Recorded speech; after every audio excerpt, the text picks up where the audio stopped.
चिंता की सुबह। एक राज्य में एक साधु रहता था जो शहर शहर जाकर भिक्षावृत्ति करता और अपना पेट पालता था। साधु उतना ही मांगता जितने की उसको आवश्यकता होती। वह न तो कल के लिए कुछ सोचता और न ही कल के लिए कुछ बचाता, बस यही उसकी दिनचर्या थी। एक बार वह भिक्षावृत्ति करते करते राज्य की राजधानी पहुंचा, लेकिन जब तक वह राजधानी के अंदर पहुंच पाता तब तक अंधेरा हो चुका था। शहर के दरवाजे भी तब तक बंद हो चुके थे। साधु ने वही विश्राम कर सुबह शहर में जाने की योजना बनाई और दरवाजे के समीप ही सोने के लिए स्थान ढूंढने लगा। सर्दी के दिन थे और रात थोड़ी ठंडी ही थी। साधु ने देखा पास ही एक भट्टी थी। भट्टी में अभी भी गर्माहट थी। साधु ने भट्टी के समीप ही सोने का विचार किया। साधु ने अपना बिछोना बिछाया और भट्टी के समीप ही सो गया। महल के दरवाजे के समीप ही राजा का महल था। सुबह सूरज की पहली किरण के साथ राजा की नींद खुली और उन्होंने अपनी रानी से पूछा, कहो रात कैसी रही। उधर भट्टी में सोए साधु की नींद राजा की आवाज से खुल गई। राजा का प्रश्न सुन साधु ने जवाब दिया, कुछ आप जैसी और कुछ आपसे अच्छी।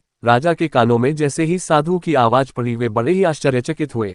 उन्होंने महल की बालकनी से बाहर देखा लेकिन उन्हें कोई नजर न आया। उन्होंने वही सवाल फिर दोहराया, कहो रात कैसी बीती। साधु के कानों में जैसे ही राजा के शब्द पड़े वह फिर बोला, कुछ आप जैसी और कुछ आपसे अच्छी।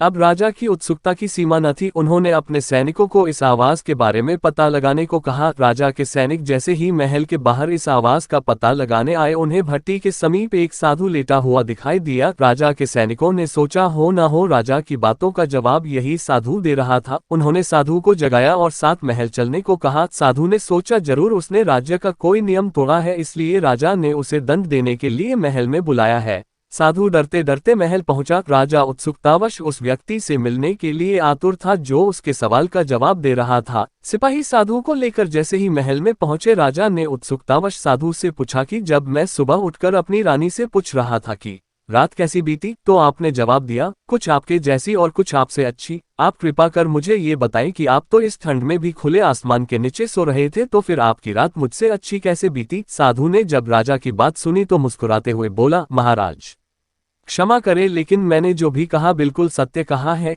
क्योंकि जब आपको महल में नींद लगी तो आपको भी नहीं ज्ञात था कि आप महल में सो रहे हैं।